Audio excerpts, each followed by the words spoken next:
বড়দের জন্য হাততালি।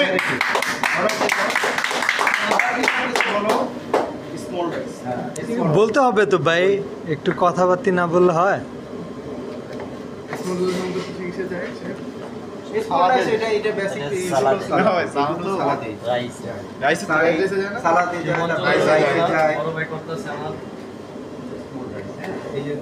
আমরা যে কার্ডটা দিচ্ছি দেখো এখানে, আমরা কিন্তু সালাদে এই ধরনের কার্ড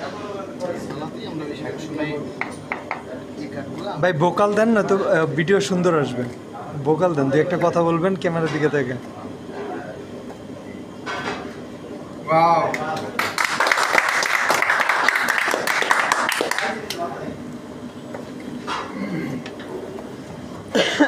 মাস্টার বলেছেন কে কাকে দিছে ভিডিও?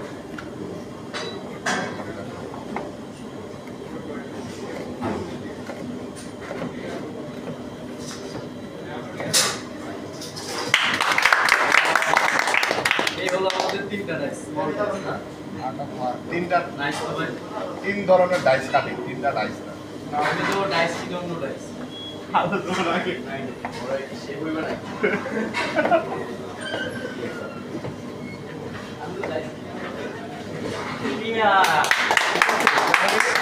আমাদের এখানে কি গেল হচ্ছে আমাদের লার্জ ডাইস, মিডিয়াম ডাইস আর হচ্ছে স্মল ডাইস। এই আমাদের তিনটা কার্ড আজকে আসলে বেসিক না আমাদের এই সবজিগুলা যেহেতু ক্যাপসিকাম যত কুক না করা যায় ততই বেটার, কারণ ক্যাপসিকাম কিন্তু এটা ইউজ হয় সালাদের জন্য।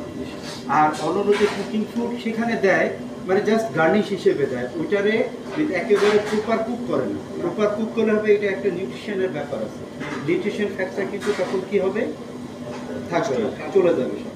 তো এই জন্য দেখবা যতগুলো ডিশ দেখবা, এই ডিশ দেখবা যত ক্যাপসিকাম ইউজ হয় ম্যাক্সিমাম কিন্তু সালাদ। বোঝা গেছে? তাহলে কিন্তু আজকে যে কার্ডগুলো কি তোমরা শিখছো? হ্যাঁ, তাহলে deep dice, medium dice, small dice. এটা ফ্রেঞ্চ ল্যাঙ্গুয়েজ সম্ভবত প্রোনাইস, এটা সম্ভবত ফ্রেঞ্চ ল্যাঙ্গুয়েজ। আর আমাদের এমনি যদি ইংলিশ বলা হয় তাহলে ডাইস। বোঝা গেছে? তাহলে এই ক্লাসটা কি তোমরা কি এনজয় করছো?